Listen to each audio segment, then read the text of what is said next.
जी के कोई संतान नहीं थी। आप जानते हो राम कथा तो मुझे कहना नहीं है, खाली हनुमान कथा कहनी है। तो दशरथ जी का कोई संतान थी नहीं, तो गुरु वशिष्ठ की शरण में आए।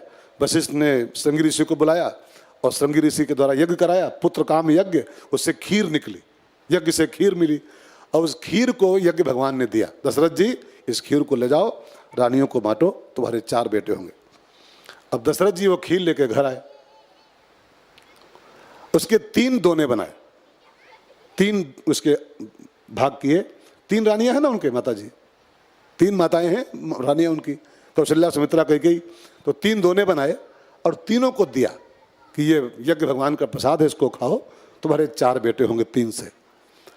अब जानते हैं क्या लिखा है रामायण में?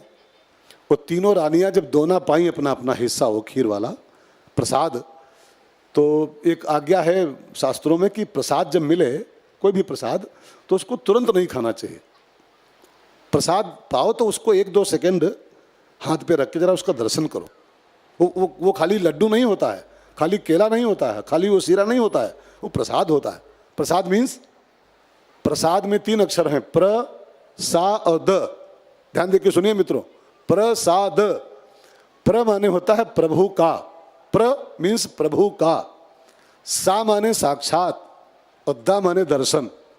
प्रसाद माने प्रसाद के माध्यम से हमको आपको प्रभु का दर्शन करना चाहिए पहले, कि प्रभु का प्रसाद है, ये केला नहीं है, ये लड्डू नहीं है, ये सीरा नहीं है, ये प्रभु का साक्षात रूप है, प्रभु का प्रसाद है वो। तो ये नियम है कि प्रसाद पाओ तो उसको 1-2 सेकंड हाथ पे रख के दर्शन करो पहले, तब खाना चाहिए, ये नियम है। कई लोग तो होते हैं पाए और सीधे गप से खा लेते हैं और खाए के फिर बढ़ाए और लाओ, दूसरा लाओ।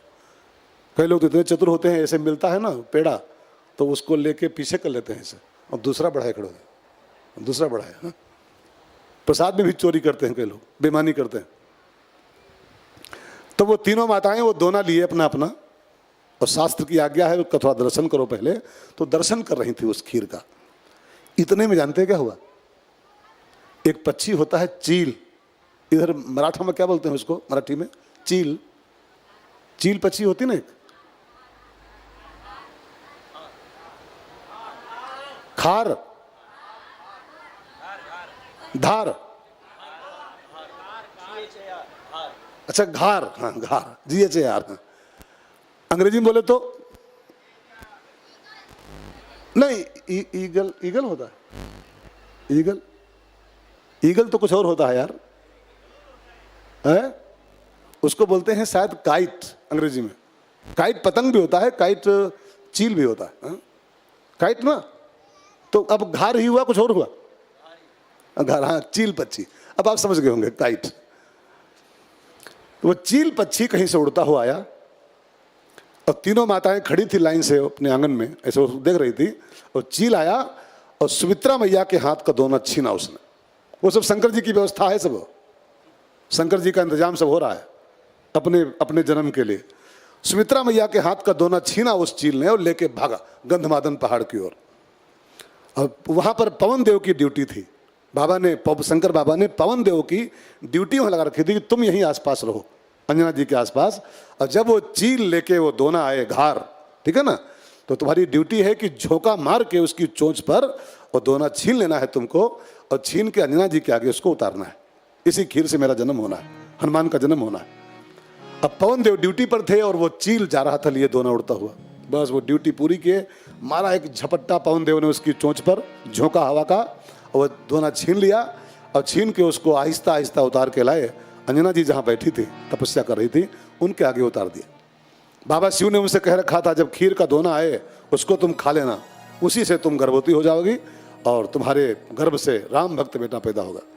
अंजना माता ने वही खीर खा लिया, और खा लिया तो गर्भवती हो गई। और समय आने पर चैत्र महीने की पूर्णिमा को, चैत्र की पूर्णमासी को, अब यहाँ पर भी आप एक बात जान लो, हनुमान जी का जन्म 2 दिन मनाते हैं लोग हिंदुस्तान में। एक हिस्सा हमारा उत्तर भारत का जो हिस्सा है ना, उत्तरी हिस्सा, हम लोग मानते हैं कि चैत्र की पूर्णमासी को हनुमान जी का जन्म हुआ था, चैत्र की पूर्णिमा को। लेकिन दक्षिण भारत का जो हिस्सा है उधर ये लोग मानते हैं कि 2 भाग हैं इसको लेकर के, कि वो दीपावली के एक दिन पहले, दीपावली होती है ना कार्तिक में, तो दीपावली के एक दिन पहले हनुमान जी का जन्म होता है, चतुर्दशी को, ऐसी मान्यता है कुछ लोगों की। तो दोनों मान लो क्या फर्क पड़ता है? हाँ? हमारे आपके 2-2 बर्थडे होते हैं, हाँ? होते नहीं होते? एक अम्मा वाला, एक सर्टिफिकेट वाला, हाई स्कूल वाला। तो हम आप 2-2 मनाते हैं, तो हनुमान जी के 2 मन रहे हैं, तो क्या फर्क पैदा जी? हाँ? क्या फर्क पड़ता है? जब एक इंसान के 2-2 बर्थडे हो सकते हैं, तो हनुमान जी के 2-3 बर्थडे मना लो, क्या फर्क पड़ता? तो एक बर्थडे उनका चैत पूर्णिमा है उत्तर हिस्से में, और कहीं कहीं कार्तिक की दीपावली के एक दिन पहले चतुर्दशी होती है, वो हनुमान जी का बर्थडे माना गया है। जो भी हो आप जानो, आपका काम जाने, हाँ? 2 लिखे हैं फिलहाल। तो चैत्र की पूर्णिमा को हनुमान जी का जन्म हुआ है। हनुमान जी अंजना मैया के गर्भ से पैदा हुए। अब देखो, केसरी का इसमें कोई रोल नहीं है। हनुमान जी के जन्म में केसरी खाली बस अंजना के पति भर हैं, लेकिन हनुमान जी का नाम पड़ गया केसरी नंदन, केसरी के बेटे। और जबकि सच्चाई क्या है, केसरी जी का इसमें कोई रोल नहीं। भाई शंकर जी बेटा बन के आए हैं और खीर से हनुमान जी का जन्म हुआ है, तो फिर केसरी उसमें कौन सा रोल निभाया है? लेकिन अब कहलाते केसरी नंदन है। क्यों? क्योंकि केसरी अंजना के पति हैं। अंजना के पति केसरी हैं, अंजना के बेटे हनुमान जी हैं। अब केसरी के बेटे तो कहे जाएंगे ऑटोमेटिक। जैसे एक दृष्टांत मैं आपको और दूं, तो बहुत ध्यान देकर समझिएगा। 5 पांडव जो है ना, 5 पांडव महाभारत वाले, इन 5 का नाम है पांडुपुत्र। गीता में लिखा है पांडुपुत्र। अच्छा, आपको पता सबको होगा कि नहीं पता है, पांडवों के जन्म में पांडु महाराज जी का इतना भी रोल नहीं है, इतना भी रोल नहीं। वो 5 के 5 बच्चों में पांडु का कोई रोल नहीं बनता है। वो तो बच्चे अलग अलग देवताओं से पैदा हुए थे। कुंती माता के पास मंत्र था वो देवताओं के आवाहन का, वो बचपन में ही आवाहन की थी वो।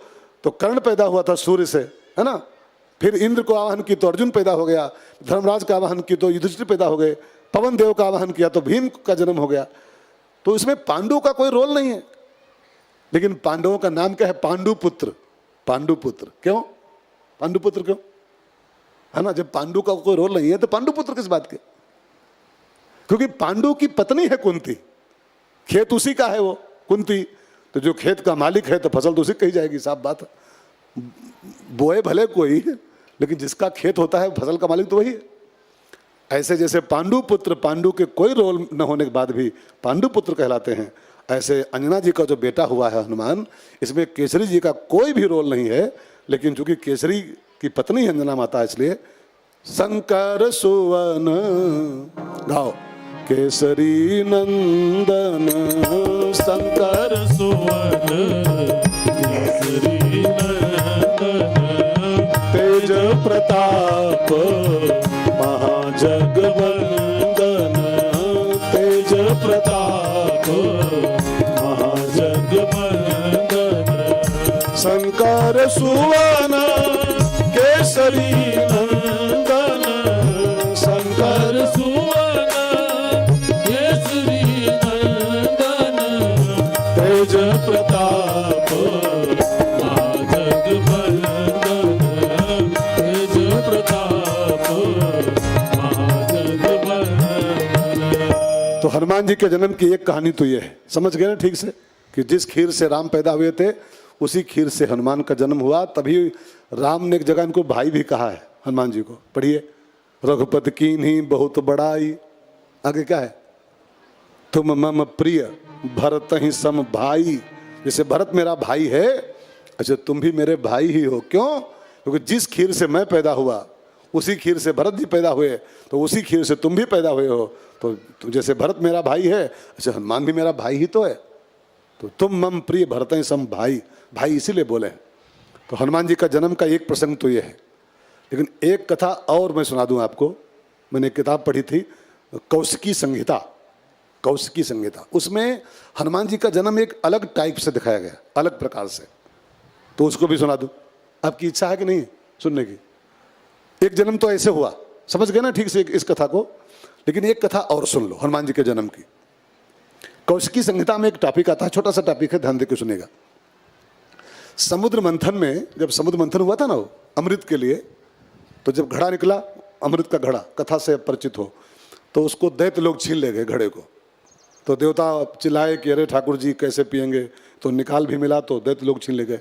तो वहीं पर एक भगवान का अवतार हुआ था फट से, अमृत बांटने के लिए। कौन सा अवतार हुआ था जी? आए जोर से बोलो बहनों। अच्छा, सबको पता है तो फिर हमें काहे बुलाए हो? जब सबको सब पता है तो हमारा फिर कौन सा काम है? मोहिनी अवतार, मोहिनी एक सुंदर ब्यूटीफुल नारी का भगवान ने अवतार लिया था, ठीक है। अब वो अवतार लिया और अमृत पिलाए और बस अवतार खत्म हो गया। हो 2-4 घंटे का अवतार था, 1.5 घंटे का, थोड़ी देर का अवतार हुआ था खाली। बस भाई प्रकट हुए, अमृत दिया, हो गए। तो ये खबर शंकर जी को मिली, और शिव जी भगवान के बहुत प्रेमी हैं सब अवतारों के। तो शंकर जी को न्यूज मिली कि भगवान का अवतार एक हुआ था, मोहिनी अवतार, लेकिन वो तुम देख नहीं पाए लगता है। वो हुआ और अमृत पिलाया हो, बस खत्म कर दिया उसको, थोड़ी देर का अवतार हुआ था। अब शंकर जी तो पूरा रुष्ट हो गए, दुखी भी हुए, गुस्सा भी हुए कि भगवान का अवतार हो गया और हम देख भी उसको नहीं पाए। मैंने मोहिनी अवतार भगवान ने लिया और हम उससे वंचित रह गए दर्शन से। तो नारायण प्रभु तो गए बैकुंठ, शंकर जी नारायण के पास आए और कहा, ठाकुर जी बहुत अन्याय किया मेरे साथ आपने। तो क्या हुआ? कहा, आपने मोहिनी अवतार ले लिया और हम उसको देख भी नहीं पाए एको बार। कम से कम दर्शन तो कर देते उसको रूप का, फिर जाते, बिना दिखाए चले गए। हमको मोहिनी रूप देखना है, मोहिनी अवतार कैसा हुआ था हमको देखना है वो। तो नारायण जी ने मना किया कि बाबा उसको मत देखो यार, वो खतरनाक रूप है, उसको मत देखिए, तुम डिग जाओगे, अपने को संभाल नहीं पाओगे, तुम बहुत खतरनाक रूप मेरा था वो। सब दैत्य मोहित हो गए थे देख के उसको, तो तुम मत देखो, तुम बाबा आदमी हो, कहाँ फालतू में फिसल पड़ोगे देख करके। अरे क्या बात करते हो जी, मैंने काम को भस्म कर रखा है, मैं काम को जीतने वाला आदमी हो, तुम हमारे विश्वास नहीं, मैं डिग जाऊंगा, इतना मैं कमजोर हूँ क्या? और जब अड़ गए बाबा कि नहीं हमको दिखाइए मोहिनी रूप, दिखाइए हमको देखना है, कब फिर पछताओगे, तुम रुक नहीं पाओगे देख के उसको, समझ नहीं सकते हो, खतरनाक रूप है वो। तो बाबा तो एकदम अड़ गए, दिखाइए बाबा, वैसे दिखाइए हमको उसको, हम नहीं रपटेंगे, नहीं फिसलेंगे। तब भगवान ने कहा देखो फिर, और बस देखो कहा कि माया का खेल शुरू हुआ। अब बैकुंठ गायब हो गया, बैकुंठ अदृश्य, एक बढ़िया सा बगीचा है, पार्क जैसा। ये कौन सा पार्क है? ये कौन सा पार्क है जी? है? पंचकोशी पार्क, पंचकोशी, हाँ, वाह बहुत प्यारा नाम है पंचकोशी। हमारे यहाँ पंचकोशी की बड़ी महिमा होती है। यूपी में पंचकोशी काशी, पंचकोशी अयोध्या, पंचकोशी वृंदावन, ऐसा पंचकोशी माने गए हमारे। हाँ, 5 कोश की बड़ी महिमा होती है। बताओ कहाँ पंचकोशी काशी है, कहाँ पंचकोशी अयोध्या है, और कहाँ पंचकोशी में बैठ के हम लोग कथा सुन रहे हैं पंचकोशी। तो ये पंचकोशी पार्क जैसा कुछ बढ़िया पार्क बन गया माया से, सब बढ़िया फूलों के जहाँ तहाँ पौधे हैं, क्यारियाँ हैं, अच्छी अच्छी रंग बिरंगे फूल खिले हैं।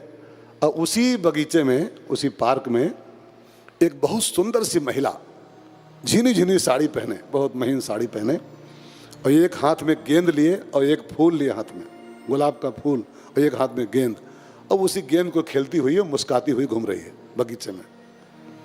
शंकर जी उसको, अब देखो मोहिनी अवतार हो गया है बाबा के लिए जिद पर। अब वो शंकर जी की ओर देख के मुस्कुराई मोहिनी, मुस्कुराई तो बाबा तो गए काम से। अब बाबा उसकी ओर बढ़े मोहिनी को छूने के लिए। अब बढ़े तो वो थोड़ा भागी तो बाबा दौड़ाए उसको, मुस्कुरा के भाग रही, बाबा दौड़ा रहे हैं। और भागते भागते एक जगह पर उसका साड़ी का पल्लू ऊपर का जो था वो एक झाड़ी में फंस गया, फूलों की झाड़ी में, तो ऊपर से साड़ी उसकी खिसक गई। अब तो बाबा का रहा सहा जो धैर्य था वो भी टूट गया। अब बाबा ने दौड़ के उसकी बाह पकड़ी, उस मोहिनी की, ये कथा लिखी है साफ साफ सब। बाह पकड़ी और जो हाथ का टच बाबा का हुआ उस मोहिनी का, तो कथा आती है कि बाबा स्खलित हो गए। अब बाबा का जो अंश वो स्खलित हुआ, धरती पर गिरा। तो अब मोहिनी, इतने में मोहिनी भगवान गायब हो गए, नारायण भगवान प्रकट हो गए। बाबा का स्खलन हुआ और नारायण प्रकट हो गए। नारायण ने कहा, हमने कहा था संभल नहीं पाओगे, देखो। तो शंकर जी ने हाथ जोड़े, कहा बाबा आपकी, प्रभु आपकी माया बड़ी गाढ़ी है, हमारे ऐसा काम को भस्म करने वाला, जो काम को भस्म कर सकता है, हमारा ये हाल हो गया। अब प्रॉब्लम ये आई ना कि वो जो शंकर जी का अंश जो गिरा था, वो तेज, वो सामान्य तेज नहीं था वो कि कोई आम आदमी का तेज हो, वो शिव जी का, महादेव का तेज है वो। तो बाबा ने कहा इससे तो बहुत बड़ा काम हो सकता है, कोई राम भक्त, कोई राम का सेवक इससे पैदा हो सकता है, इस अंश से मेरे। लेकिन प्रश्न है कि हमारे इस वीर्य को सामान्य महिलाएं संभाल नहीं पाएंगी। सामान्य महिलाओं के अंदर तो जाएगा तो ये भस्म हो जाएगी महिलाओं। तो इसके लिए कोई तपस्विनी, कोई योगिनी महिला चाहिए जो इस तेज को संभाल पाए। इससे राम भक्त और वीर पुत्र हो सकता है मेरे अंश से। तो पता लगाया गया कि कौन है इस समय तपस्विनी महिला जो शंकर जी के इस अंश को संभाल सकती है। तो पता लगा गंधमादन पहाड़ पर अंजना माता तपस्या कर रही थी संतान के लिए। वही कथा वही जुड़ जाती है जाकर के फिर वो। तो पवन देव को ड्यूटी लगाई बाबा ने कि इस हमारे वीर को भरो पत्ते के दोने में, और जाके अंजना जी तपस्या कर रही हैं, उनको कुछ जनाना मत, जान न पाए कुछ, धीरे से कानों के छेद के रास्ते ये इस वीर को उनमें उतार दो। इससे बहुत सुंदर राम भक्त और वीर हनुमान जैसा बेटा होगा। पवन देव शंकर जी का वीर भरे पत्ते के दोने में। ये कथा है अलग पुराण में, अलग टाइप कथा है। ले गए वो वीर और कान के रास्ते उसमें उनके अंजना जी के अंदर उसको उतार दिया। प्रभाव क्या हुआ कि अंजना मैया गर्भवती हो गई उस वीर से, और वही शंकर जी का बेटा बन करके, शंकर जी का जो कि अंश था वो, तो शंकर सुवन केसरी नंदन कहलाए। पवन देव के थ्रू लाया गया था तो पवन पुत्र भी कहलाते हैं, और केसरी तो उनके पति हैं ही माता जी के। तो तीन पिताओं के पुत्र हो गए। केसरी ऑलरेडी बाप ही हैं, पवन के थ्रू सारा काम हुआ था तो पवन पुत्र हो गए, और शंकर जी का अंश था तो शंकर जी भी उनके पिता कहलाते हैं। तभी संतों ने कहा है शंकर सुवन, केसरी नंदन और पवन कुमार। ठीक है, तो हनुमान जी का जन्म हुआ। 2 कथाएं सुना दी। अब इसमें आपको जो अच्छी लगे वो ले लीजिएगा, है ना। दोनों सुना दिया मैंने, जो अच्छी लगे उसको कैच कर लेना।